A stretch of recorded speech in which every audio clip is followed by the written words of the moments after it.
Yo, what's good, everybody? It's Marzzman. We're here for the Marzzman Newscast, and first off, as always, I need the Marzzman crew along with me. If you haven't seen one of these live streams or videos before, essentially what we do is we cover the biggest gaming news topics of the week, and as always, I need the Marzzman crew along with me. So first off, I do want to have a little shout out to everyone that's here on the live stream. I just want to make sure that we kind of acknowledge all of our boys and gals all here watching us live, and I see us on YouTube and on Twitch. So Nugget, what's up? How you doing? We got Random, Stormfall Guy, Imposter. Yo, what's good? How's everyone doing? Yo, every time Shy Guy Stoner, you change your name literally every 2 days, I think, on YouTube. It's kind of funny, but yeah, guys. So listen, biggest thing, if you don't know about this show, essentially what we do is we cover the biggest topics of the week. And as always, if we can't cover something, we'll just push it to the next week, because obviously there's a lot of things that happen. Like for instance, when I was starting out the show, I was looking at all the news and I was like, hey, there's not going to be a lot of crazy stuff. All of a sudden, as time progressed, the news topics just started flowing in. So first things first, let's jump to topic number one. And we're going to talk about Halo Infinite. Recently, this past week, there was a, this YouTuber known as Servasai was basically able to data mine information through that co-op campaign that was released a few weeks ago in July. And they had found some maps that were going to be used and released during Season 3. Now, one of the maps was called Cataract. It's basically an arena map that's looking very balanced. Some people think it's possibly a larger version to what Midship looks like. In some cases, when I was watching kind of the run through of what, they actually had a Midship update that was in Reach, I believe, or either Halo Reach or Halo 3 in the DLCs, that it wasn't as condensed as Midship as we remember back in Halo 2 time. It was like an open area Midship that kind of was similar in what it looked like. So kind of looks like that in a way, but I think a little bit bigger than that. In some cases, I even saw something that kind of looked like I'm not gonna say it because I know it's not gonna happen, but kind of looked like Lockout to a certain extent, to certain parts of it, which would be great if that's what Cataract was. Then the second map was called Solitude. Basically, it was another arena map.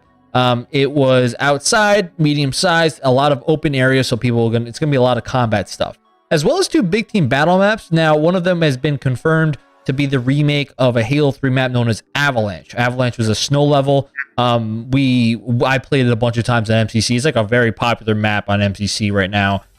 So they're looking like a remake of that map to a certain extent, maybe even bigger, obviously for 12v12 type of combat. The second one was not leaked, where you couldn't really, they have the name of it, but they didn't really get to show you really much concept art compared to what the other ones. Literally, you can go in there and go into Forage, and essentially you can see everything.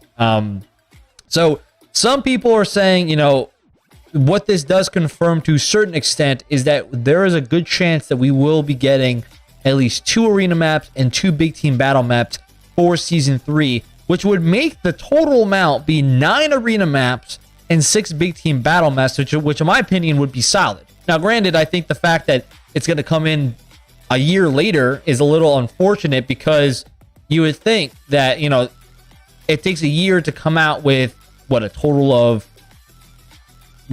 6 maps added since the launch of the game. If you're thinking about it, right? You added those 2 maps, Breaker and Catalyst, which I thought were both solid maps. I think some things on Breaker you need to adjust based on the game mode you play on it, but most of the time people will have good things to say about these new maps.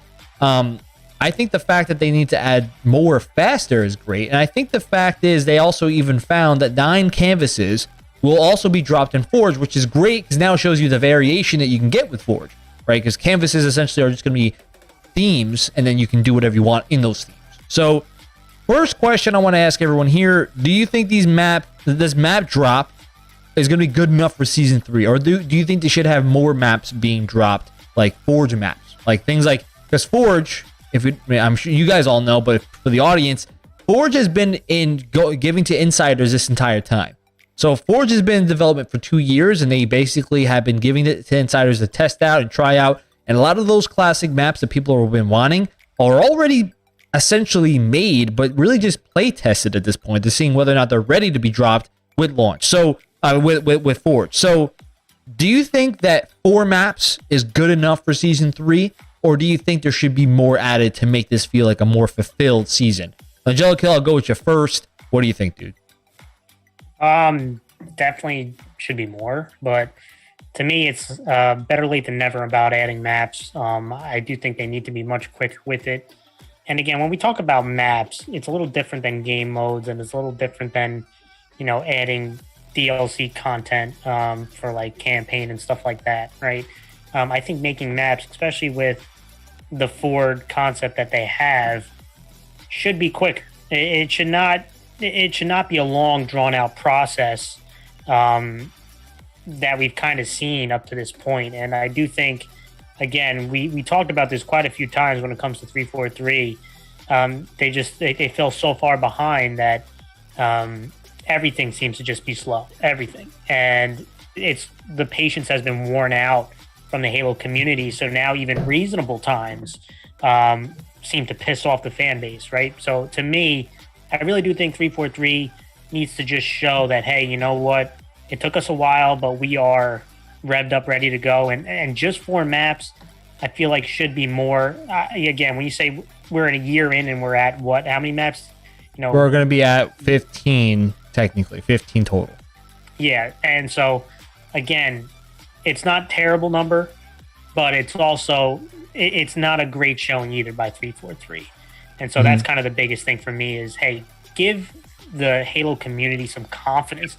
Give some content creators like Marzzman, who has been very patient with 343, give them a little ammunition instead of all this kind of hypothetical, kind of pride and, forecasting. Give us a little bit of ammunition, please. Yeah, I feel you there. And so, Haki, do you think that 4 is good enough, or do you think they should be having more here? Yeah, I'm going to go with they definitely should be having more. Now, all the maps that they do have, except for one, I think, are all very good maps. So I have confidence in the maps that are coming out. Although, I definitely want more maps because they should have started the game with more maps. And I think we all agree with that. Yeah. But I think, obviously, and we're all in agreement here, is Forge coming out, being given to the community, being given to content creators, and just Forge in general, I think is going to, help Halo Infinite. And Marzzman, you've said this plenty of times, help the devs, help just Halo Infinite in general, because, their Forge is made for the people, and the people make really cool maps. And, we saw that in Halo 5 and all the other Halos as well. So I think Forge, given to the community, is going to be good. Yeah, I mean, listen, I think the biggest thing, and I do agree with both of you, I would like you can give me 6 maps. Like, even the Forge drop, give me 2 maps from Forge, 1 BTB map, 1 arena map. That'd be great. Like, at the end of the day, I think what's important to me is with Forge being here, and I've been slamming the table. I've had my review of Halo Infinite where I said Forge is going to be such a big deal when it comes out. My State of Halo roundtable with the Agbro and Kevin Kulex, go check that out. That's going to be, that's in my channel. Go check that out, guys. A little plug in there. I talked about that, and I said, hey, if you can give us some Forge maps at launch, or even just, make things easier for yourself and allow for people to give you some maps to make, as well as in the recent video I just posted today where I'm saying, hey, Forge should be a thing that helps drive map creation faster, right? It shouldn't be a long, drawn-out process. Now, the positive thing is that they have in the woodwork, and now I'm talking about maps out right now, there are 9 maps that are being play tested, arena maps, 6 big team battle maps that are being play tested, as in these maps are made and are working out the bugs of the maps. What this tells me is that, okay, if season 3, let's just say, is dropping with 2 big team battle, 2 arena, that means that these maps that you're working on should not be coming out in season 4.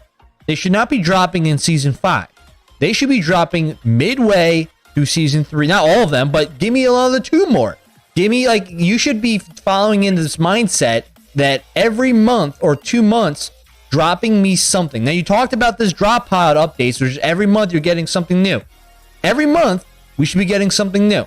I would suggest we get maps. Give us maps, modes, and adjustments to fix issues happening. Those are all the only things that we should be getting every single month.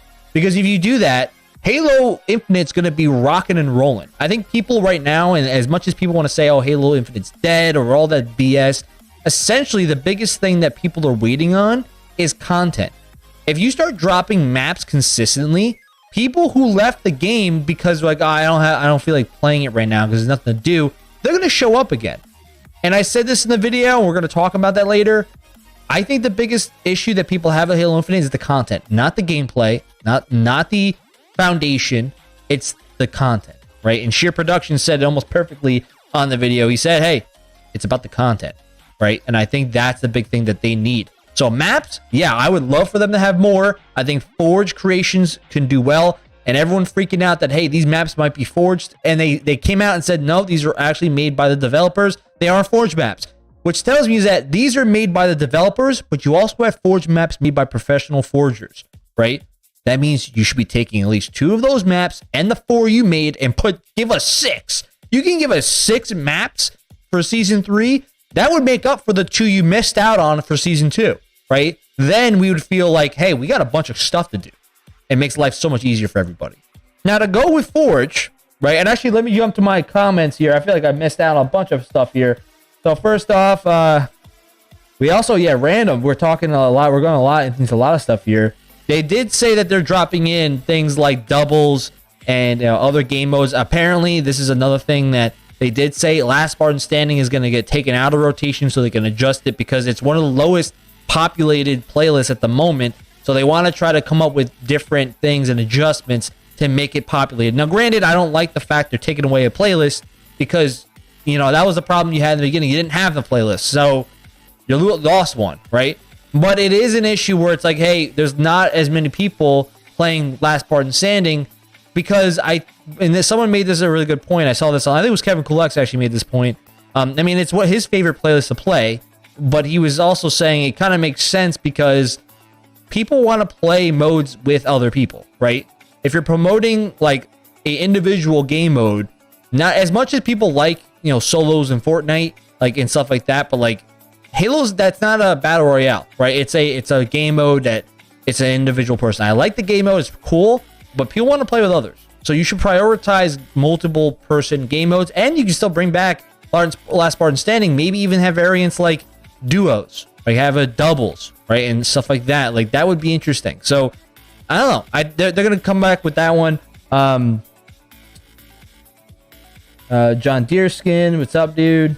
Raccoon's here, my boy Raccoon. John Deerskin. That's a funny name. Good name.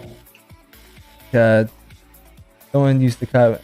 That's cool. All right. Well, listen. To move on, we got to jump to the next. Before you go into the next thing, the only one who keep talking about content, right? But the only one who can fulfill this, I think we've identified the problem with Halo Infinite, but 343 is the only one who can solve this problem. And so it's up to them whether this game is going to sink or swim. So, I know we rag on some Halo guys who are saying that the game is dead. But the way to kind of shut that scenario up is by providing content, right? So you keep saying content, but at some point 343 is got to come through. Right? No, so I get that, but I also think it's hyperbolic, right? It's being hyperbolic. I get it. The game does not fill. Like it's not, and it's disappointing. Well, first off, I'll say this: people were sitting here saying that Halo Infinite was going to crash and burn before the game even released, right? Because of how bad Halo 5 was when it came to the story, right? They looked at Halo Infinite. I was one of those people that was concerned about what the story was going to be like for Halo Infinite. So before the game came out, everyone was like, there's a higher chance this game sucks than it is good. So going into the game before it even released with a mindset of this is going to fail automatically, and then you get a good feeling of like, hey, this is a good foundation of a game, and then the negative component comes in, it's lack of content. Now, before people say, well, game's dead, it's all over, nothing to go to anymore, I think the biggest thing to understand is that it will get better. It just unfortunately is taking more time than what we would rather see. And I'm not defending 343 on saying, they give them as much time as they need. No, like at a certain point you need to get content. But what I'm seeing from season 3 is content, right? That's the point. I'm seeing stuff dropped. right? And all of a sudden, season 3 comes around, and people are still going to make the claim, well, hell, if it's dead. It's not, because that your biggest complaint was content, right? If you're getting that stuff, then there's nothing to complain about, right? There's nothing to complain about. Now, granted, you can say co-op campaign. Well, that's supposed to come out before season 3, right? Okay, then what else? Well, I don't like every map. Well, I'm sorry, but not every map was ever perfect in Halo 2, Halo 3 either. So at that point, season 3 comes out, you get content. What are you going to complain about? You're going to say not enough content?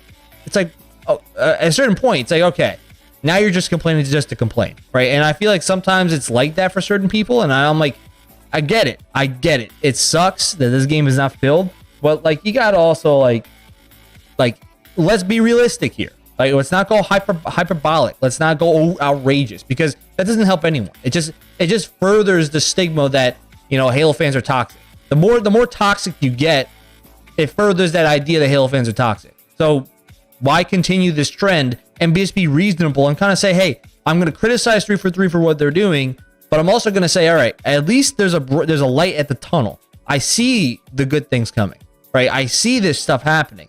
It's not all negative, right? And that's the point. I feel like everything is just constantly negative all the time. So Hockey, anything we want to say before we move forward? No. I mean, you guys kind of went back and forth. So I'm good. Now, the other thing I want to talk about before we continue to the next segment is going with Forage, right? We just talked about the fact that Forage is dropping.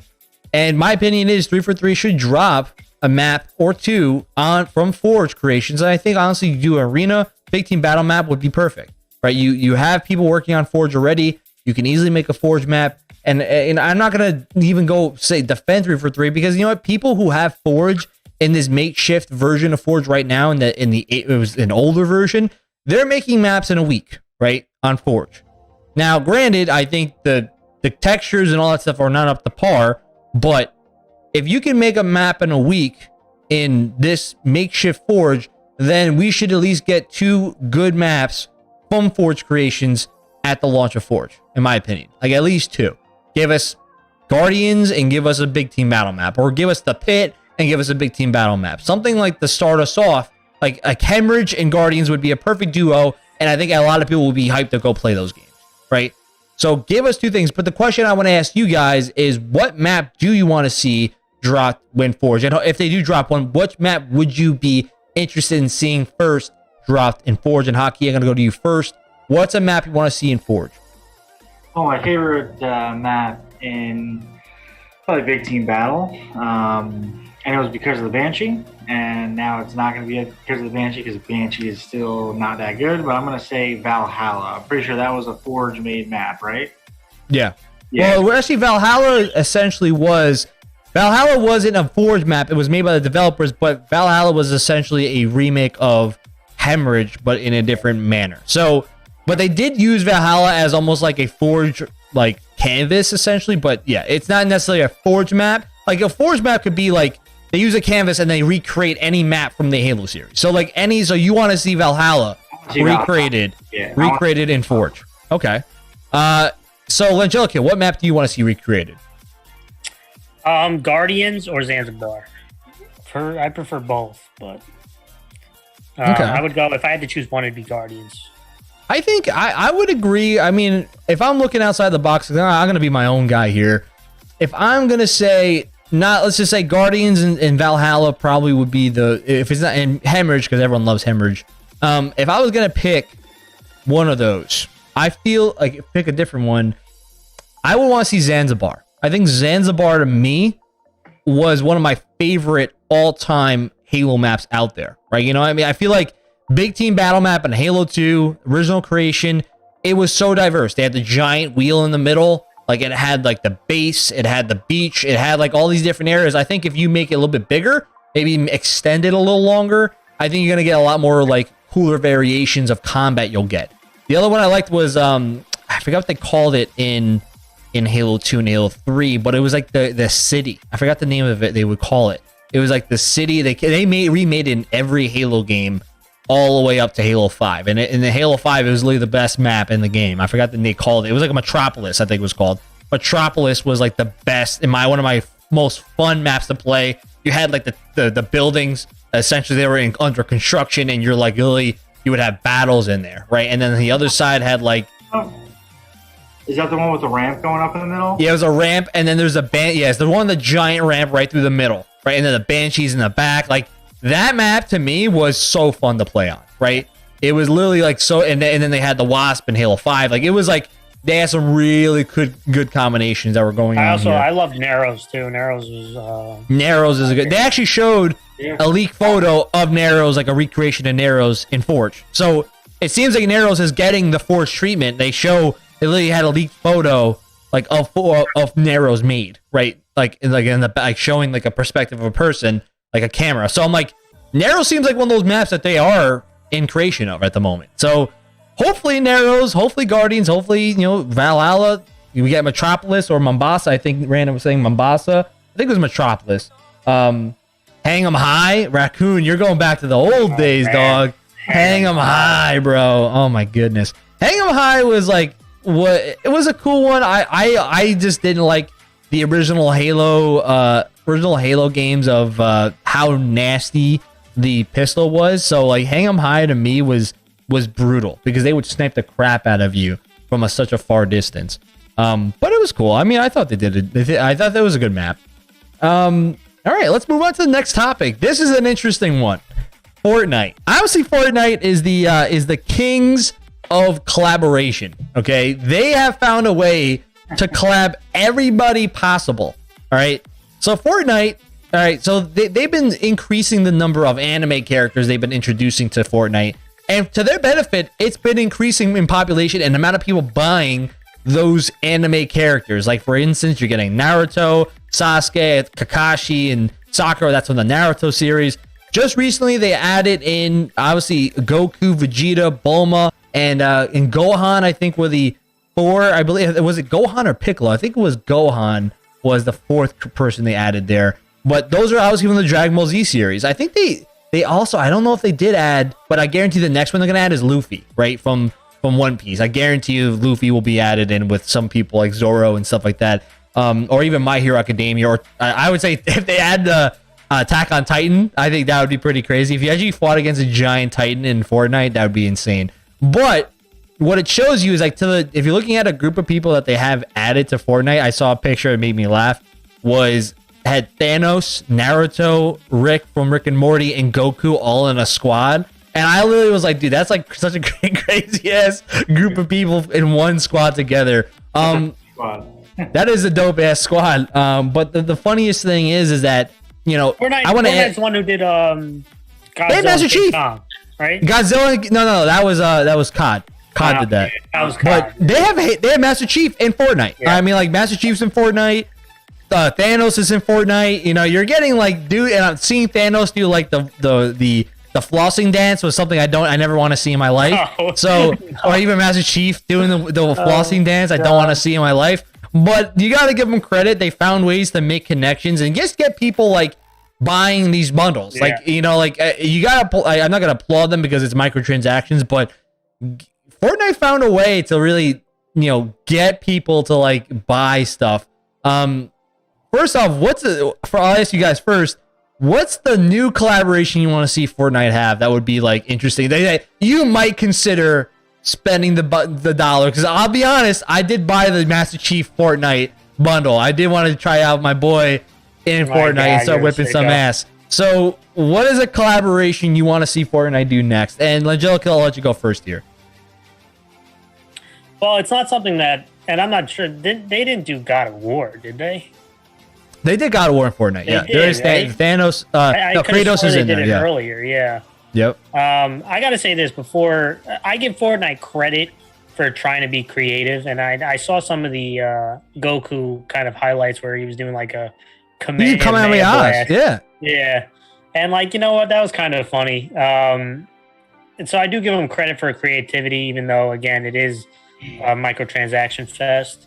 But $1 to me is not, like, that's not a bad thing. Yeah. I know I've been pretty anti-microtransaction, and I will continue to be, because I think that a lot of it is a lot of cheap grubbiness by gaming companies. But $1, is not a bad thing. I think it's kind of creative. and I think it's funny. It's hard because Fortnite has done a lot of these collabs. There's not one thing, I got to be honest, there isn't really one that would draw me to play Fortnite. I mean, I would probably play it if, like, you know, I have a crew playing with me, I would play it, but I got to think, what would draw me to it? I mean, they would never. Let's just say if it doesn't draw you, let's just say what's one thing you would want to see Fortnite? Who would you want to see Fortnite collab? I don't know if they, and you know, I'm not following Fortnite that closely, but I think it'd be kind of funny if they collabed with Nintendo and got Mario over there. That'd be kind of. Oh my god, that would be kind of. Oh my god, that would be hilarious. Do you see Mario or Luigi holding like one of those scars and just loading people up? Dude. That would honestly be hilarious. Hockey, what's the collab? Fireball somebody. Just, yeah, you just fire somebody. Yeah. Fireball somebody. Hockey, what do you think is a good collab for Fortnite? Next one. Yo, if they dropped in, I would play it tomorrow. If they dropped in SpongeBob, I was running around with sandy cheeks, just clapping everyone, dude. Oh my god, dude. SpongeBob, Patrick, and Sandy Cheeks. Dude, I would go right back to Fortnite tomorrow. Dude, that would be hilarious. I think the funniest things, if you're getting like some cartoonish, like that's why I think Mario or SpongeBob would be funny. There's like, I think in my opinion, I think there's like, I don't know, I think two. I think one or two I think I can think of. One of them would be Bob from Minecraft. If you get Minecraft, because it would almost fit perfectly. You have the building component. You got Minecraft, literally the robotic guy with the gun and just building stuff. I think that would make sense. I could see that happen in a heartbeat. Imagine seeing like, I imagine seeing either like Jimmy Neutron or like Timmy Turner from like Nintendo, not from Nickelodeon, just straight up just rocking like scars and stuff, giant ass heads, dude. That would be honestly hilarious, dude. Something like that. I would literally just start cracking up every time I see Jimmy Neutron rocking like an AK or something. I would. Carl's running around. Carl just running around with an AK. Oh my god, that would be hilarious, dude. All right, so I gotta look at some of the people. I was looking over and I started seeing a lot of different people said different things. Ghost Raccoon was telling me that he's not really interested, but he would like to see the Mutant Ninja Turtles. I think they might. Are they in Fortnite right now? I thought they were. I thought they did that, but maybe not. They might. Saw Doom too in the chat. Doom, yeah. Random said Doom. Too. That one makes sense. I thought, he said Doom. Doom would make sense. Yeah, that would be a good one. Or Family Guy, seeing like Peter Griffin running around with like a AK or something. Imagine seeing like Cartman running around with like an AK. That would be hilarious, honestly. If I saw like a South Park collab. Mr. Mackey running around with Mr. Mackey running around with a oh my god. God. Yo, what's up? Beyond Next Gen Gaming, what's good? Cowboy, what's up, dude? I saw you join up on Twitch. What's up, man? What's good, boys? What's good? I don't know. That's a good question though. One thing I do want to see them do is they should have like Star Wars Battlefront has the heroes versus villains. They should have that for Fortnite. They should have like a list of all the collabs they've done, give each person like abilities, right, with what they have, and just say, hey, go play Fortnite with abilities, and just everyone roll in with abilities they got, and you would probably get some mayhem going on, like straight up mayhem on stuff you'll see happening. But going along with battle royales and collaborations, I think the big thing is we all know Halo Infinite is getting a battle royale, right? And people have been making claims that, hey, maybe they should do some sort of a collab with a group in the battle royale, similar to what we've seen with Call of Duty Warzone and Fortnite. Apex not really, but it's really those two groups, Warzone and Fortnite, do pretty solid jobs of their collabs. What collab do you think Halo should have that would help benefit a battle royale to get people to say, hey, maybe I should try that out? What do you guys think? I mean, if you guys don't know one, I do kind of have one. I think that would be perfect. I think most people would say it.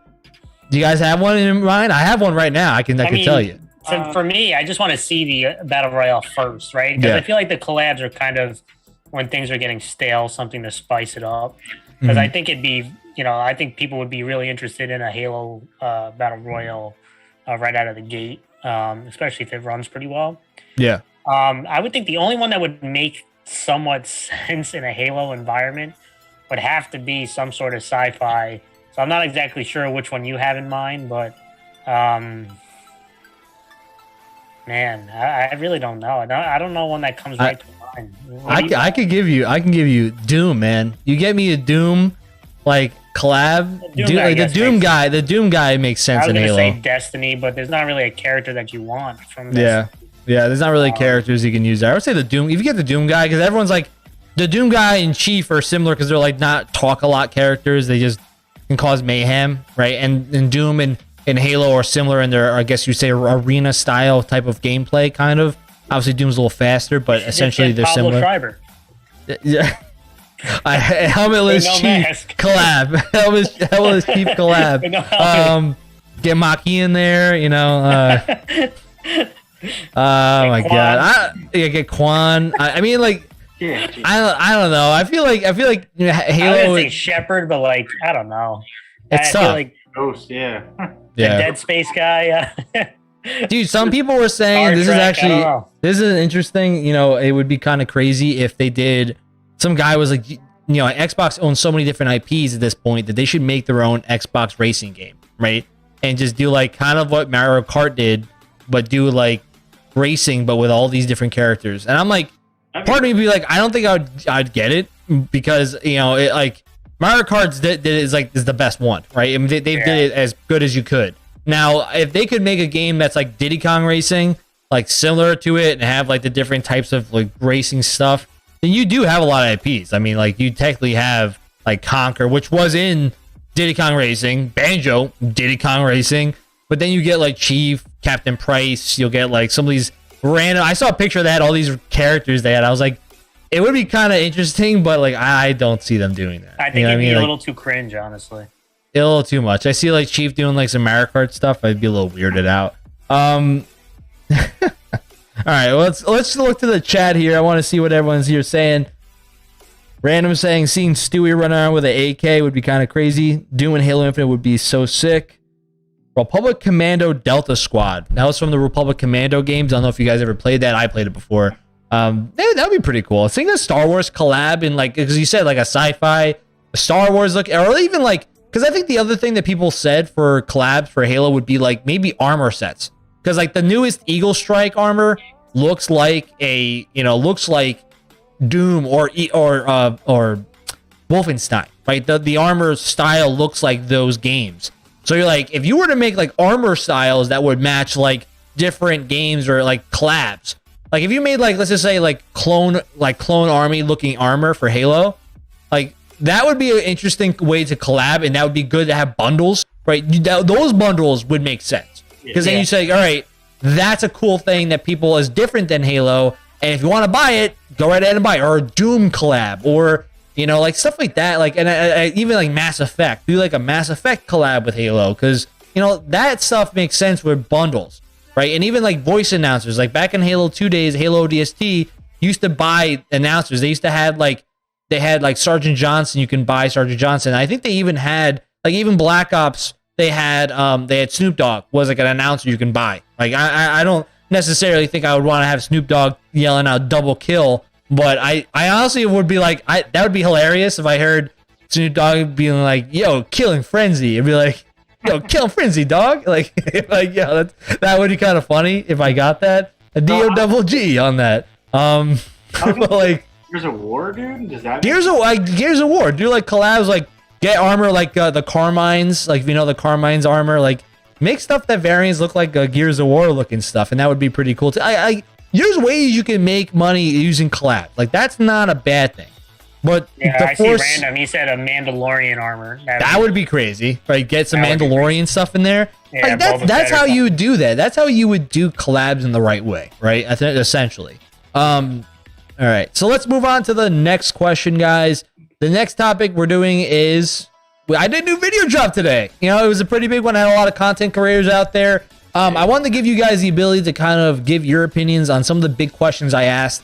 If you guys have not seen the video, go check it out on my channel obviously after the stream.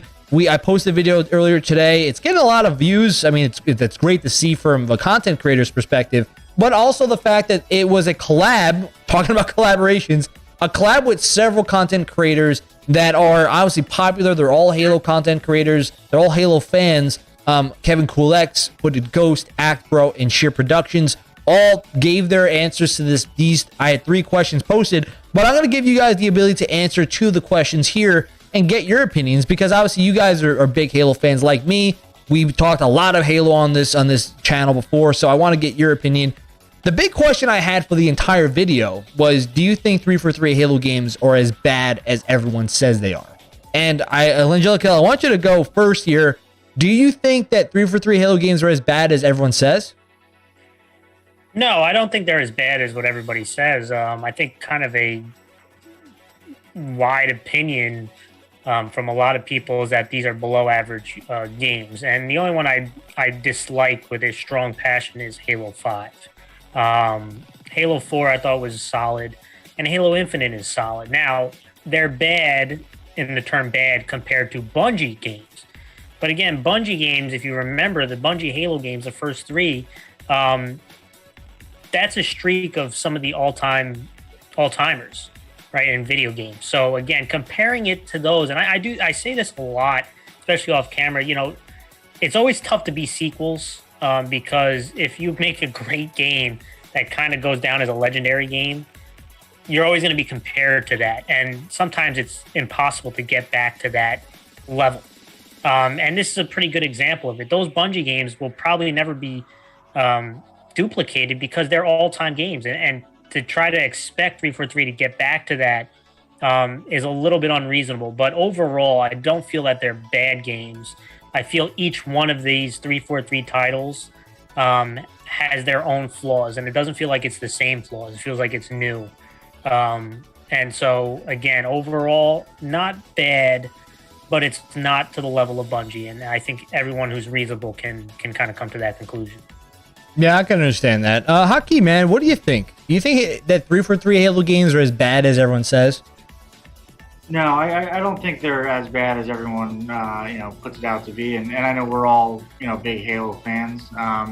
Putting it up against Bungie though, 1, 2, and 3 were damn near perfect. 3 and 2 I think being on the pedestal there. 3 for me, I know. 2 for you guys, and we made a video about it, and that's an awesome video as well. Everyone should go check that out. But so Bungie, that 1, 2, and 3 were, they were perfect.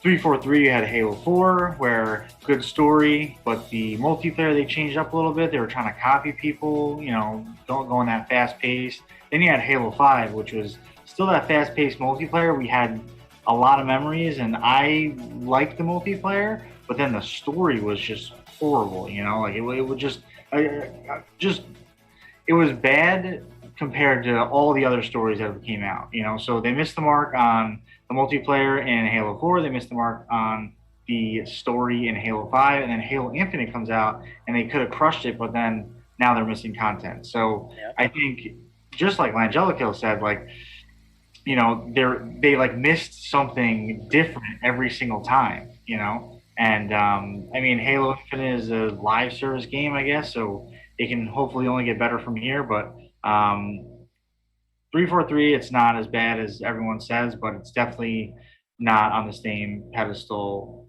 as Bungie. And now I hopefully can retract my number 3 Infinite, at least one space.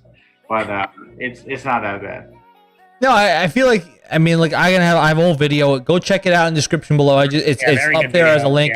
Yeah, it was a fun video to make, and reaching out to different YouTube content creators was great. I've had Act Bro and Kevin Coolx on this channel before in the State of Halo discussion. Great guys, and Footed Ghost is a great guy. Sheer Productions, great guys. Do appreciate it. They came out to be a part of that video, and it was a lot of fun talking with them, chatting with them, and putting that content out there. Go check it out, guys. I don't want to release too much of my information. Go check out the video if you want my opinion. I have a lot of good stuff in there, but I'm glad that you guys were able to give your opinions, because obviously we've been playing Halo for such a long time. I feel like we have a lot to say about it, right? We understand people's criticisms. We can understand what they're feeling, because we've been through it. We've been in the trenches this whole time, right? We know what Halo is, and whether or not 343 is makes good Halo games or not, we know that stuff, right? Because we've been playing it for so long. Now, the second question I posed in this video: do you think it can come close to the success of Bungie Halo games, right? So, Aki, do you think that 343 can make a Halo game that comes close, not succeeds or better? It just means, can it come close? Can it match success of Bungie games, right? If you think it can succeed, that's another thing. But do you think it can come close to equaling a Bungie Halo game? So, Halo Infinite is probably, again, I don't know we all don't know what's going to happen in a decade from now, but supposedly Halo Infinite's going to be, that game for at least 5 to hopefully 7 years, just like Halo 5 was.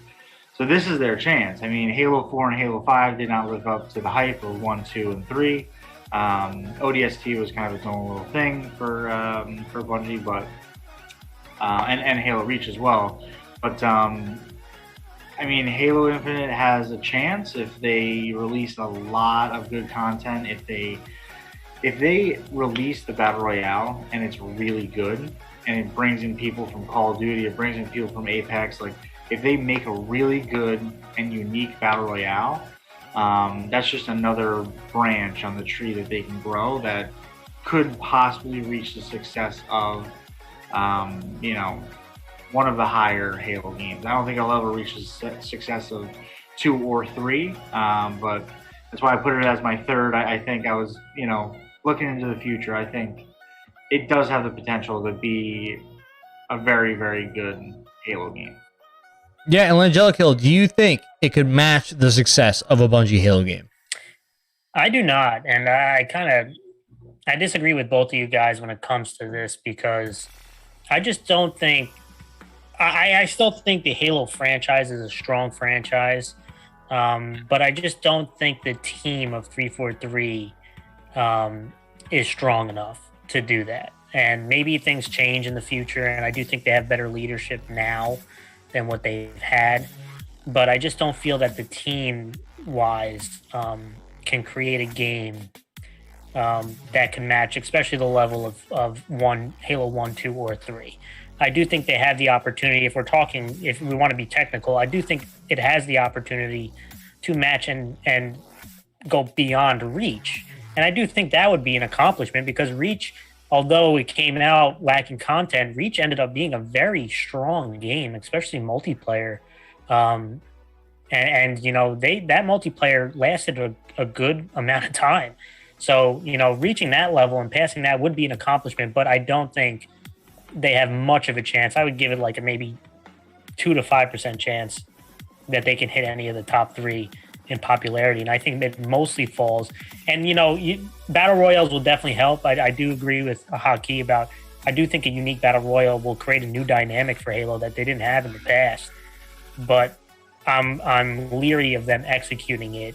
And I think at some point they'll fix it. But there's no evidence that, hey, Battle Royale is going to come out and it's going to be complete. It's going to be full of content. 343 hasn't shown that they can hit their time marks and that they can come out with full content when they say they're going to do it. And that's kind of what my biggest concern is. Yeah, listen, and I do give my full opinion about this, as well as the content creators give their opinion. So please go check out the video. It's in the description below. I would say check it out after the stream. That'd probably be the best route for you. But definitely go check out the video. It was posted earlier today, this morning. And obviously, it has a lot of content, a lot of information in it. So definitely go check that out, and then drop a thumbs up if you liked it, and even put a comment in what you think in your opinion. I'd love to hear what your comments are, and what you guys think. But let's move on to the next topic. And before we do that, we got to jump to our chat. So far, Ghost Raccoon saying that anyone named Ghost is a pretty nice guy, because he, I don't know, man. Ghost talks a lot of trash, man. Yeah, I heard he was talking a lot of trash yesterday to Lucas, and I don't know. I don't think that automatically means that are nice guys. But I respect it. I respect the hustle. I respect the Ghost. Don't worry. I know you're a nice guy. No worries, dude. So let's go to the next topic. This one will be pretty short, but I think we might have to eat some crow here, right? All three of us. Really? What could this be about? That She-Hulk would be trash. Right, I think we all agreed. I did. Yeah. All three of us said that She-Hulk would be absolute trash. Now, granted, only one episode has dropped. Okay. Now listen, if you were to look at Halo, the show, episode 1, now granted, the ending, he took his helmet off and we were all like, okay, that's kind of annoying.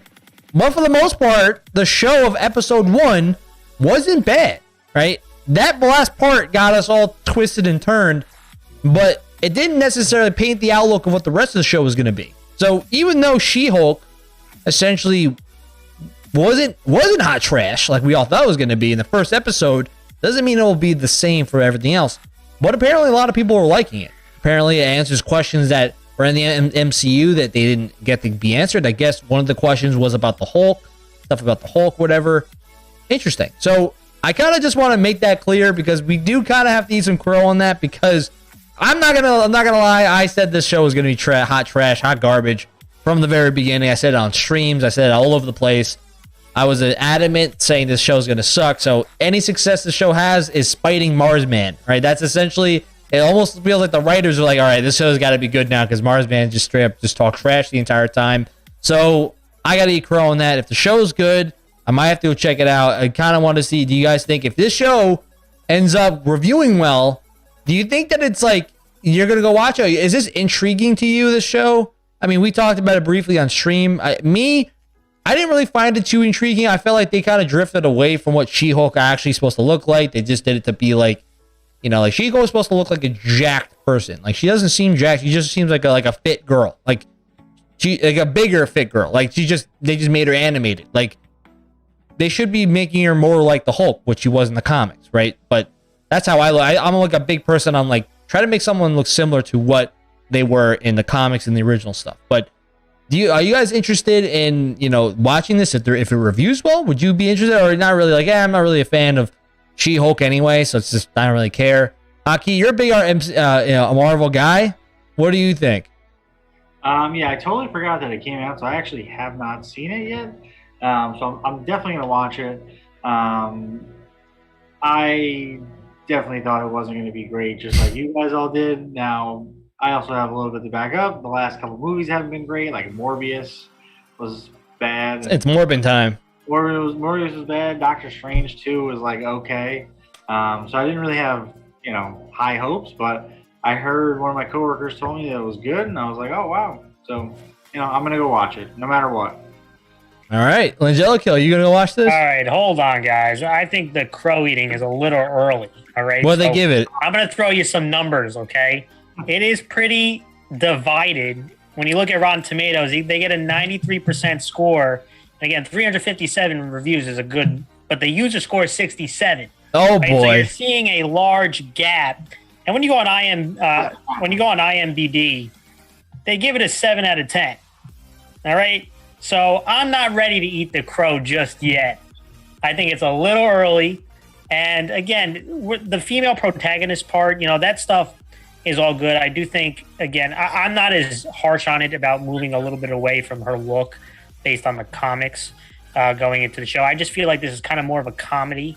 That's what I felt like watching the trailers. Like, it felt like it was more comedic. It was like talking about dating on Tinder as a superhero. They put out like a She-Hulk Tinder profile, like kind of as a joke thing. And I just felt like they made Hulk look like a bum, and that was one thing I saw where the Hulk was doing yoga, and I'm like, this guy was breaking buildings left and right, and now he's doing yoga. I just feel, and it's not just this show type of thing, but I feel like the Hulk has been getting destroyed, his character, as we go along these different Marvel movies, and it kind of makes me a little sick. But it's a little early. I'm not enticed yet to go watch this show. Now, if they keep getting, if the show keeps getting better, it might entice me to, but I am not ready to eat crow yet, and it has not enticed me yet to make that jump. Sorry, She-Hulk fans. So Ghost Raccoon, I think, makes a very good point here. Every Marvel production is a comedy. Every 5 seconds, there's a bad joke. They have been doing that more. They have been doing that more, no doubt. That was one of the biggest issues I heard with the recent Thor film, right? Love and Thunder. They said that even the serious parts of the movie are jokes, right? They're just joking through it. And it's like, if weird thing, last time I heard that, other than MCU, was Star Wars, right? The last Star Wars movie, there were so many more jokes they threw in when they probably shouldn't have in really serious moments. And it kind of feels like it's like a Disney thing now. It's like, all right, anything serious, let's diffuse the situation and just throw a bad joke in there. Yeah, right? and it doesn't have to be everything. Like, No. I get it with like Guardians of the Galaxy. Like, it makes sense for that makes perfect sense for them. Right, but some of these other ones, it doesn't make sense. It's just too cringy. Yeah. Hey, listen, I don't mind the occasional like joke. I don't mind that in a hero movie. Like, that's fine. Like, Deadpool joking makes perfect sense. Like, that's Deadpool's character, right? Even Spider-Man cracking some jokes, because Spider-Man's supposed to be like that kid or a young adult that's just like, you know, he's a kid. Like, he's just doing this stuff and doesn't really know. But like the Hulk dropping a joke, like, I'm not like, you know what I mean? Like, okay, like, come on now. You know, Thor, like, I get it, you know? All the time? Like, and Ghost Raccoon says it, like, exactly. Like, and Random says it was basically a comedy, Love and Thunder, yep, basically. Ghost Raccoon saying you can't have a serious moment in an action movie anymore. Like, an action movie. You know, this is not like a romantic comedy, right? We're talking about an action film where literally people get killed, bombs, explosions everywhere. We gotta have a comedy the entire time. Like, come on now. You know, it's just a little outrageous. But yeah. Like, all right, and Ghost said another one. Like Luke and Vader fighting in Return of the Jedi. The movie had some of the jokes in the original trilogy, but then in the serious moments, they're serious. Like, I completely agree. Like, you can have that humor, Star Wars humor, right? Where it's like little quips, like little jokes. But when it's serious time, you know, I don't think they were fighting Obi-Wan and you know, Qui-Gon. We're about to brawl with Darth Maul, and then he's just a little fart, and then they just keep fighting. Like, like I don't think that's like that wouldn't fit. That would make me not like that moment. Like, I would sit there like, dude, this is stupid, dude. Like, this, like, you know what I mean? Like, or like Qui-Gon, like, just like ripping ass as he's dying. Like, dude, like he got the mom joke right before he gets flashed. Yeah. Oh my god, dude. Like, you know what I mean? Like, these serious moments rise the tension. They bring tension to the situation, and they get people in the audience like, this is so cool. I really like the intensity here. If it's a comedy, then you're not expecting intensity, right? Yeah, like, you're not expecting intensity. They have an Obi-Wan and Anakin fight and drop a D's nuts joke, kind of. I think it's so funny, dude. He freaking stabs Qui-Gon Jinn. He farts Qui-Gon. Did he just he died. Can you smell the Force, Obi-Wan? Smell the Force. Like, come on now. Like, seriously? Oh, God. But, all right. So, like, all right. Well, yeah. So, listen. Let's move on to the next one. These are some Discord questions. I want to answer Ghost Raccoons first because I had to miss out on Ghost Raccoons the last time we did our live stream. He asked, do you think with how Halo Infinite was made, with, you know, the campaign being made so large, do you think that it took away the manpower from multiplayer and essentially causing the, I guess, lack of content and things like that? Do you think that the campaign being a open world caused the multiplayer to kind of lose out on the content that it should have had at launch? I'll give my impressions first here. I think the big thing is, and I don't necessarily disagree. I don't think that's like, no, there's no way. That could be the case. But what the interesting thing is about that, Ghost, was that multiplayer was rumored to be done earlier compared to the campaign. Remember, think of it this way. This was almost a year before the game released. There was rumors that the multiplayer release early, like 6 months early, and then the campaign will release later, right? So the free-to-play multiplayer would happen first, then campaign would come out later. And essentially, they still did follow that mindset where the multiplayer was dropped on the anniversary of Xbox in November 20th, right? That was dropped. And then the campaign came out on December 6th, right?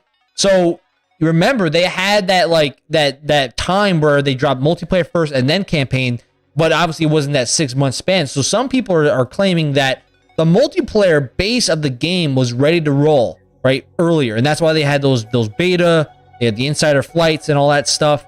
The campaign were the ones that they were concerned that wouldn't be ready at launch, so that's why they pushed it back and said we need to make this campaign look better and make sure that we get everything set with story before we throw it out into the public. So I don't think that you're wrong or anything, dude, with that question. I think that's a good question because that people question whether or not like did they like same thing with Battle Royale. Like that's why people were concerned with having a Battle Royale at launch, was saying the amount of manpower you need to make a Battle Royale, that would take away from the rest of the game.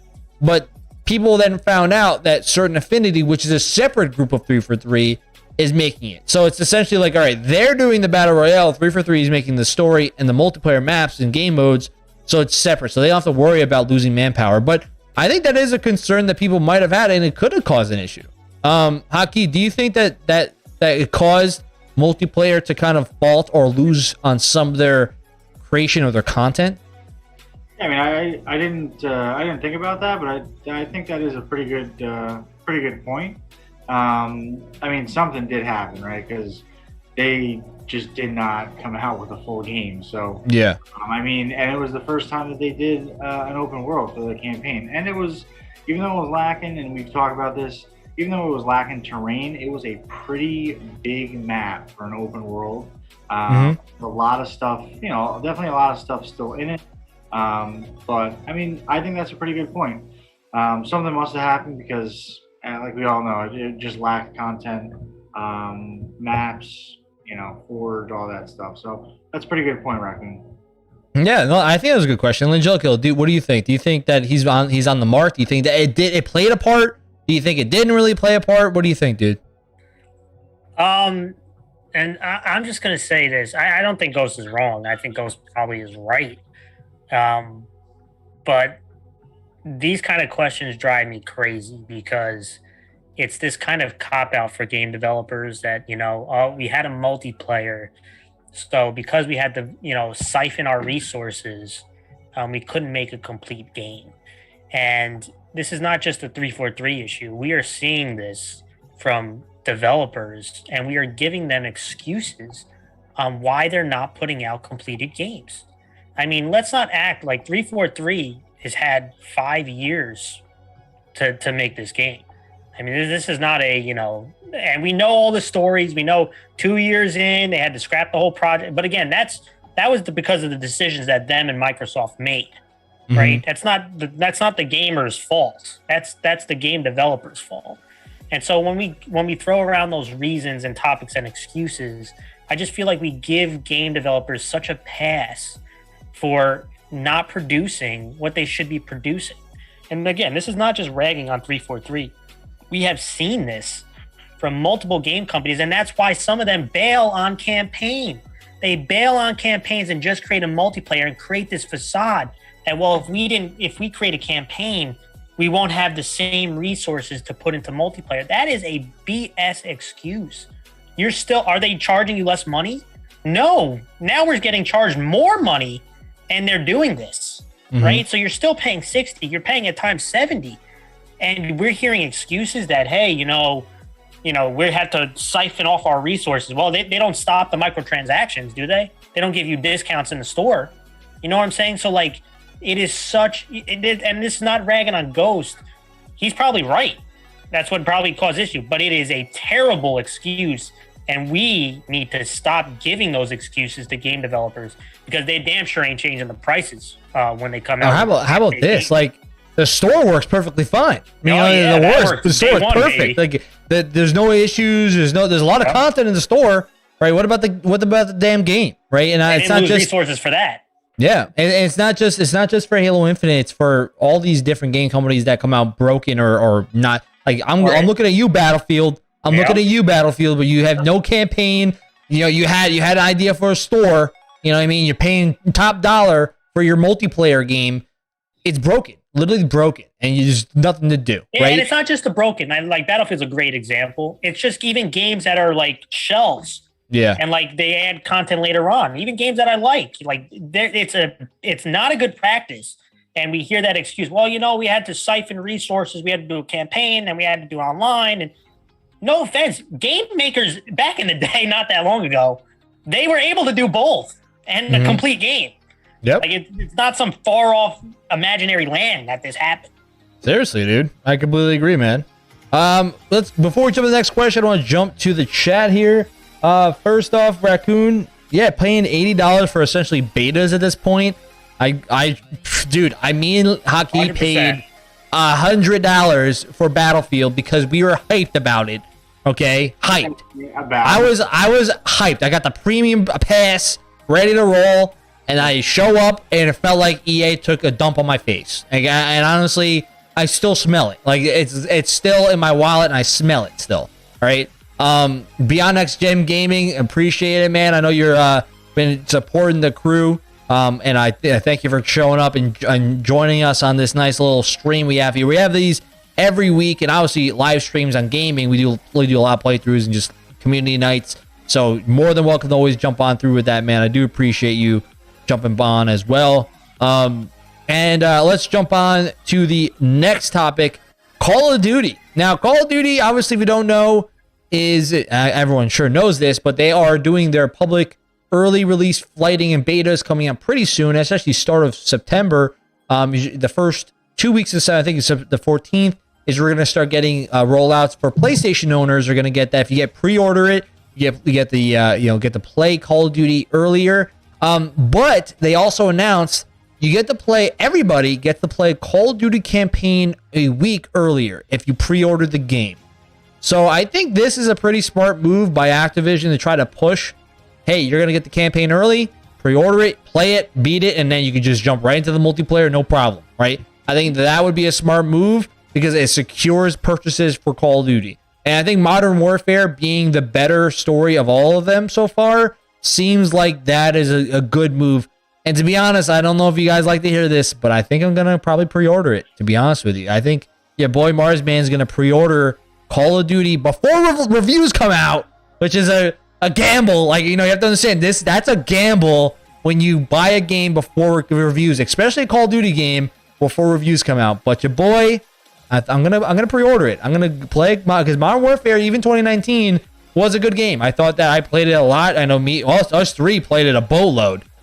So I'll pre-order that game. I'll probably play it. And I'm sure I'll get furious if the game's not good. So.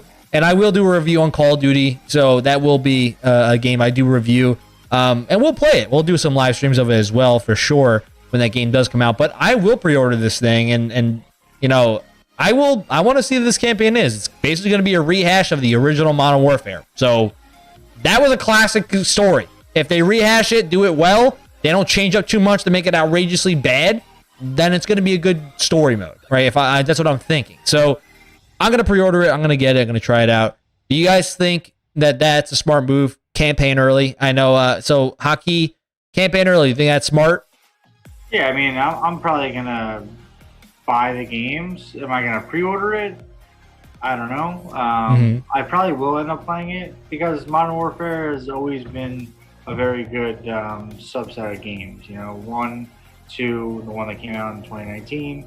I mean, those were games that ran, high school and everything. So, I mean, if they were able to remake the game, that's something I'll spend $60 or $70 on. I'm so glad I did not buy Call of Duty Caldera or whatever the new one is, because that one, to me, looked like trash.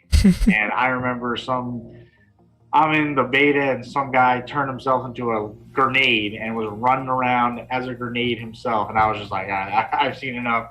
I get a beta, but I just wasn't interested. So I'll probably get it. Am I going to pre-order it? I don't know. I'm sure they will get a lot of pre-orders. So. At the end of the day, you're going to get access to it because it comes out on, everyone gets to access the game beta anyway. You only get to access it for like 2 to 3 days. But but if you pre-order, you get a few more days. I'm probably going to pre-order it on my Xbox Series X, probably not on PlayStation. I would technically, if I did, I'd get it a week earlier than everyone else. But the reason why is because I do game sharing, so I'm not going to just not do that. I want to keep game sharing because then Langella Kill gets the game. I have the game. Hakio has the game. We get to play all three of us together. We get to cheat the system. So I'm not going to just ruin that because I get it a week early on a beta. You know what I mean? It's not going to change anything for me. But yeah, I think that is a smart strategy by them. Langella Kill, do you think it was smart, dude? Yeah, I do. And again, I appreciate that and we're going to see. I say I appreciate it right now, but we'll see what the campaign is and how much effort they put into that campaign. but it is intriguing to me. Not only now do we get it, pretty much the Call of Duty fans are probably those that pre-order going to play it, right? Because they're waiting for multiplayer is going to be the big thing. We also heard rumors that Warzone 2 might potentially be coming out in November. So interesting, you know, you're going to get a bit of a Call of Duty rush this coming winter and fall.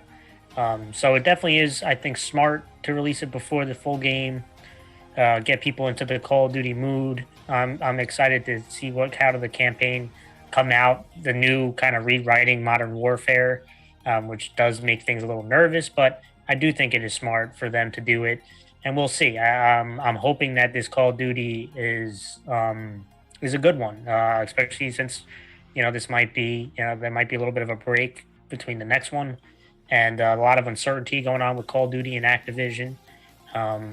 So I hope that this was a high effort and not a money grab. And so that's kind of the big question for me. Yeah, listen, I think for me, I'm looking forward to Modern Warfare. I want to see how it is. Modern Warfare games have been pretty solid CODs for the most part. I haven't had a bad Modern Warfare. I mean, Modern Warfare 3 was the worst one of all of them, in my opinion. And we still we played it a lot. I mean, it was a solid game. It was a good game. It just wasn't as good as the other Modern Warfares. It was, in my opinion, I'd rather play Modern Warfares than Black Ops series. I mean, as much as some people might hate me for that, because Black Ops 2 was like everyone's favorite game ever. But the Modern Warfares, Modern Warfare 1, Modern Warfare 2, Modern Warfare 3, Modern Warfare 2019 were all great games, right? And I think Infantry War did a smart job of going back to the old style to a certain extent and saying we should stick to these types of games and not what Ghost was, not what Advanced Warfare was. Like, you know, I mean, sorry, not Advanced Warfare. Yeah, Advanced Warfare. And go back to Advanced Warfare was just a robotic move running out everywhere. Those are just, they're horrible. Like, they were horrible games. Cool, like, story-wise, they weren't bad, but they were just like, the gameplay was horrible. Like, I mean, it was them trying to compete with Titanfall, but Titanfall just did it better, right? That's essentially what happened. So if I'm looking at the last question here for everybody, and let me just jump to the chat first. Random, we were talking about Modern Warfare 2. You just came back, and we were kind of finalizing our major points here. Sorry about that, Random. The basically quick end of it. Campaign's coming out a week early for people. We're gonna try it out. I'm pre-ordering it most likely. So if, you know, obviously you always do community nights on Call of Duty as well. So I'll be playing that. I'm going to pre-order it on Xbox Series X, so Angelico has access to it. Aki's probably going to get it as well. So we're all going to play. It's going to be a fun time. So that's essentially what we talked about here. Now, the last question, this comes from our own Cowboy John.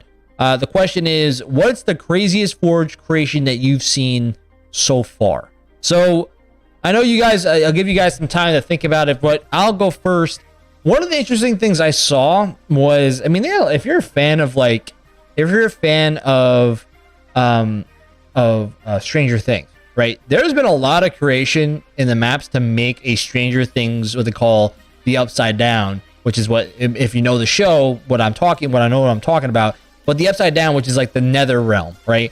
And they made some really cool creations where, like, essentially in Forge, you can change the layout of the ground as well as the sky. You can have rain, night components, like all these things that were in Forge. So basically, they created the Nether realm where everything's like almost like the ground is like, it's almost like a black and white scene, and you got red in the sky, and it's raining. It's almost like it's snowing, and it looks exactly like the Upside Down, right? It literally looks like a scene from Stranger Things, and I thought that was pretty badass. But they have the ability to also change sizes of stuff. One of the things that I'll kind of jump back to, I want to let you guys say yours if you guys have one, and I saw another one that was really crazy. Well, Angelico, do you have a Forge creation that you really enjoyed or you saw that was really interesting to you? I thought the one that you described is actually probably the most interesting one. I know that people can be pretty artistic and pretty creative, and you know there are some unique ones out there, but to me, I thought the Stranger Things one, especially with how popular the show is at this time, I thought that was a pretty cool iteration of that.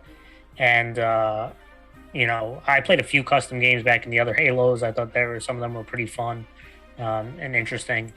So I'm excited to see what people come up with. But I think if I had to choose one that I've seen so far, and I haven't seen many, I'll be honest.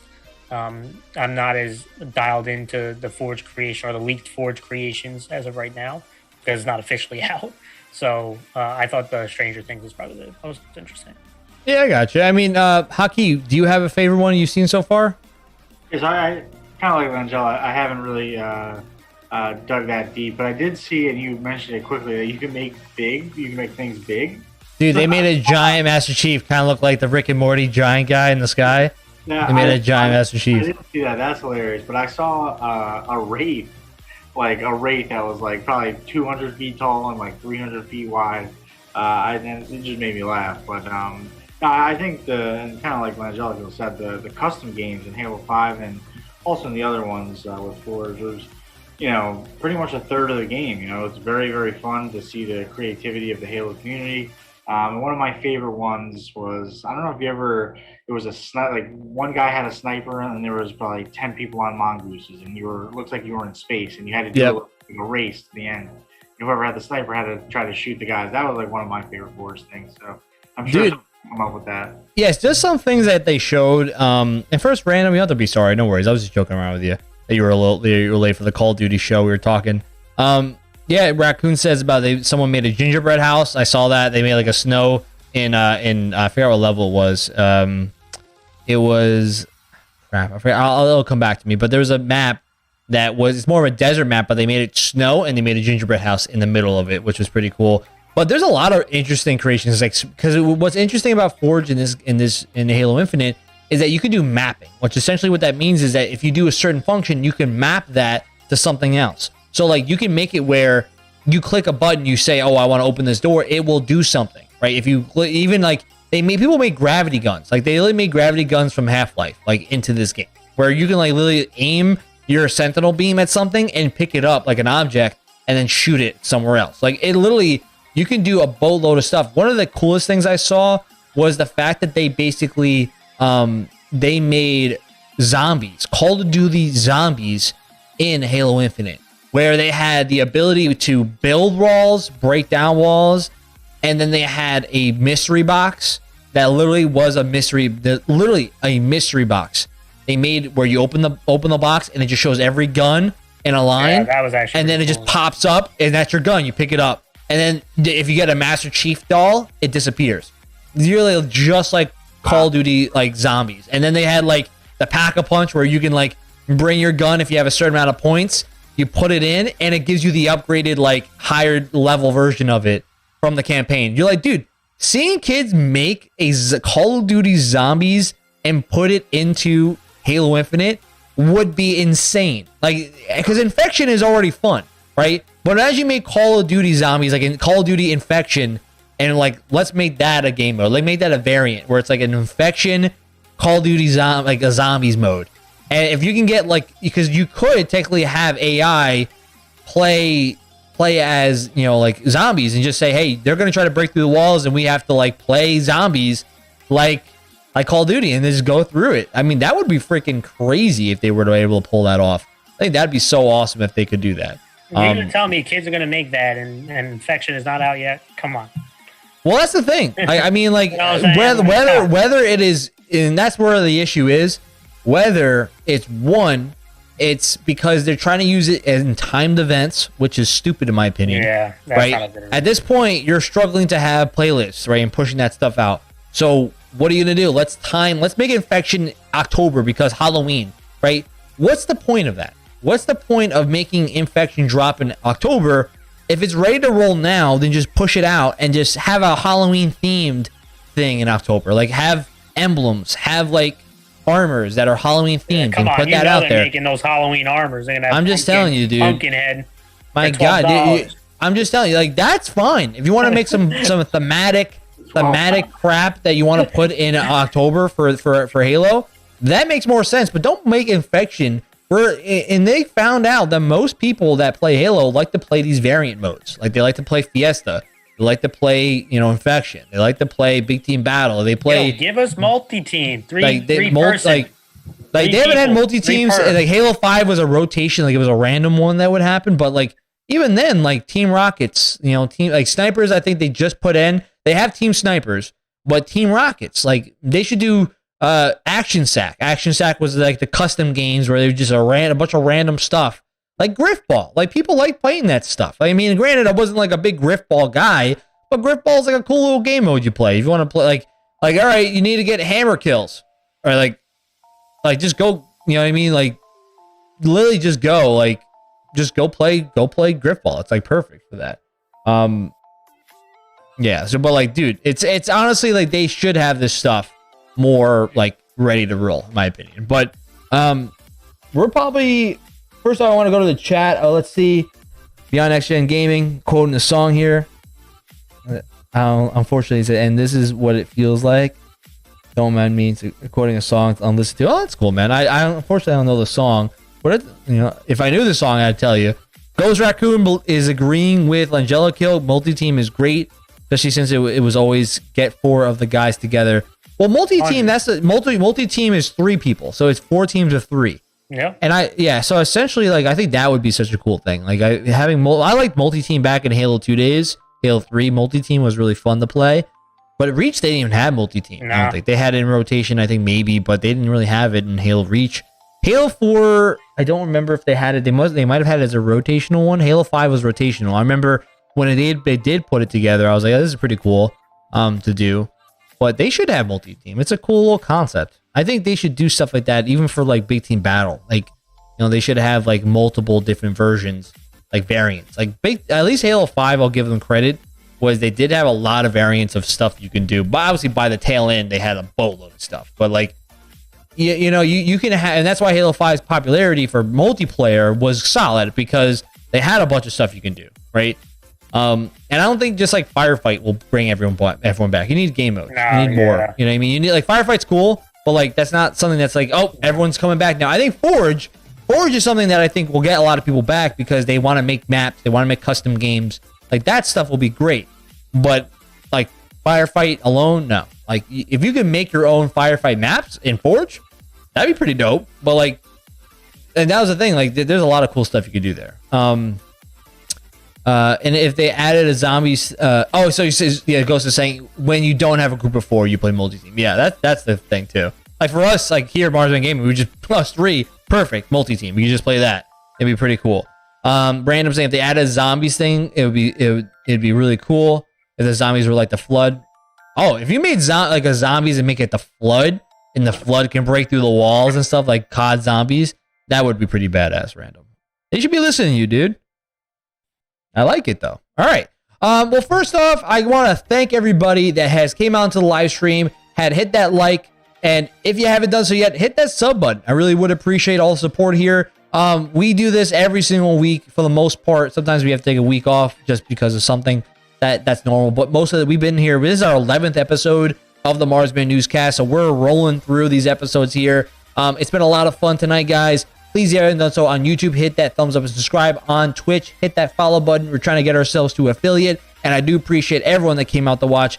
And I do, like always appreciate the love and support from everyone that comes out to these live streams. So thank you guys for coming by. We're gonna be heading out for the night. Twitch, I am going to be dropping in to my boy Paragon, who is also live streaming. So if you want to stick around, I'm going to be raiding Paragon on the stream. YouTube, we're going to be heading off. So I do appreciate you guys stopping by. Probably won't be live streaming random just because we got to jumping off for the night. We're going to be streaming tomorrow though. So definitely stop by tomorrow. I don't got work tomorrow. I don't got work on Sunday, so we gotta go. Oh, yeah, boy. That means your boy Hockey's going online. We gotta go in tomorrow. Oh my God. The Elden Lord. We are so close to. The Elden Lord tonight. Let's get it. Yeah, dude. Well, guys, peace out, dudes. Appreciate everyone with the support. We're gonna be jumping in Paragon Mitchell right now.